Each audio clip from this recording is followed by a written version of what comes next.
আপনাকে স্বাগত জানাচ্ছি আমাদের সাথে যুক্ত হবার জন্য এবং ঈদ মোবারক। ঈদ মোবারক।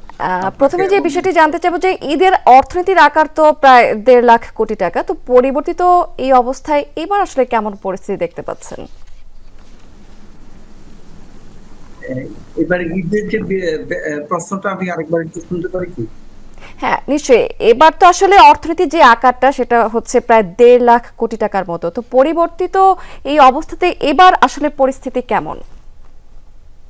পরিবর্তিত পরিস্থিতিতে আসলে বর্তমানে বাজারে আমরা বিগত সরকারের যেই একটা আতঙ্কের ভিতরে ছিল সেই জায়গা থেকে আমরা হয়তো রিলিফ পেয়েছি, আমরা স্বস্তিতে আছি। এবং বিশেষ করে বর্তমান অন্তর্বর্তী সরকার আমলে আমাদের যে দ্রব্যমূল্যের নিত্যপণ্যের যে দ্রব্যমূল্য সেটার থেকে আমরা স্বস্তি পেয়েছি এবং সাধারণ জনগণ স্বস্তিতে কেনাকাটা করতে পেরেছে। তবে মূল্যস্ফীতির কারণে কিছুটা বেচা বিক্রি কম হয়েছে, যার কারণে আমাদের গত বছরের থেকে, যেমন গত বছর আমাদের যে ঈদ কেনাকাটার ইয়েটা ছিল প্রায় 1,70,000 কোটি টাকা, কিন্তু সেটা এবার প্রায় 30% কমে গেছে। কমিতে 1 লক্ষ থেকে 1,20,000 কোটি টাকার মতো আমরা আশা করছি যে এবারকার ঈদ বাজারটা হয়েছে। এবং সেটা মানুষের ক্রয় ক্ষমতাটা কমে যাওয়াতে একটু বেচা বিক্রিটা কম হয়েছে, প্রায় 30% কম হয়েছে। অন্য সব দিক থেকে আমরা 1.5 লাখ কোটির জায়গায় আসলে 1,20 লাখ কোটি টাকার মতো হয়েছে। সেক্ষেত্রে আসলে ঈদ, তারপরও কিন্তু আমরা বলবো যে ঈদের এই সময়টাতে বেশ অর্থনীতি চাঙ্গা থাকে, কিন্তু বছরের অন্যান্য সময় এই চাঙ্গা ভাব আসলে কাজে লাগাতে কি ধরনের পদক্ষেপ নেওয়া যেতে পারে বলে আপনি মনে করেন?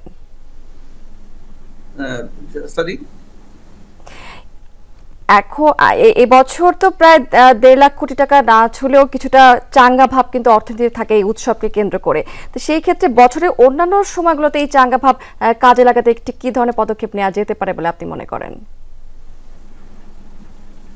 এই ক্ষেত্রে আমাদেরকে ব্যবসায়ীদেরকে যে বাজারটা যদি ক্ষুদ্র ব্যবসায়ীদেরকে যদি সরকার থেকে কিছুটা সহযোগিতা করা হয় এবং আতঙ্ক থেকে রক্ষা করা যায়, যে আমাদের দেশের ব্যবসাকে সচল করার জন্য সরকার যদি আরেকটু উদ্যোগী হন, তাহলে ব্যবসায়ীরা আতঙ্ক থেকে বেরিয়ে আসতে পারবে এবং তারা ব্যবসাটাকে সচল করবে, দেশ উন্নতির দিকে যেতে পারবে।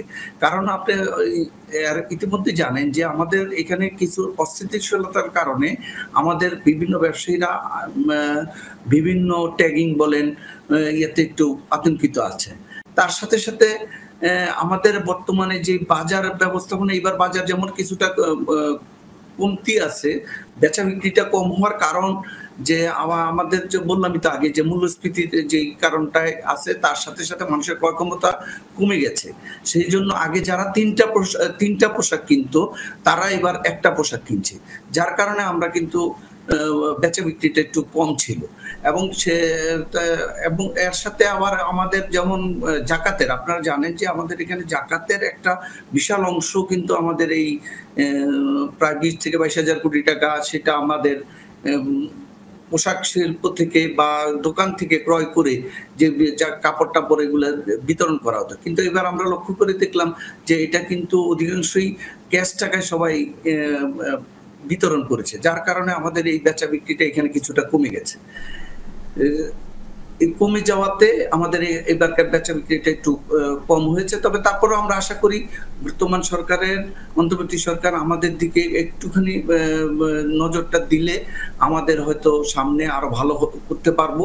আমাদের দিকে যেমন আমাদের ব্যাংকিং সেক্টর গুলাতে আমাদের ক্ষুদ্র ব্যবসায়ীদেরকে, বিশেষ করে ক্ষুদ্র দোকানদার, প্রায় 70 লক্ষ দোকান ব্যবসায়ী আমরা, তাদেরকে যদি একটু মোটিভেশন করা যায়, সুযোগ সুবিধা বৃদ্ধি করা যায় তাদেরকে, যেমন আমাদের এই ক্ষুদ্র দোকান ব্যবসায়ীরা কিন্তু কোনোভাবেই ক্ষুদ্র ব্যবসার সাথে অন্তর্ভুক্ত, কিন্তু তারা ক্ষুদ্র শিল্পের সাথে অন্তর্ভুক্ত না হওয়ার কারণে তারা কোনো সুযোগ সুবিধা পাচ্ছে না। আবার বড় শিল্প না হতো তারা কোনো ব্যাংকিং সুযোগ সুবিধাগুলো পাচ্ছে না।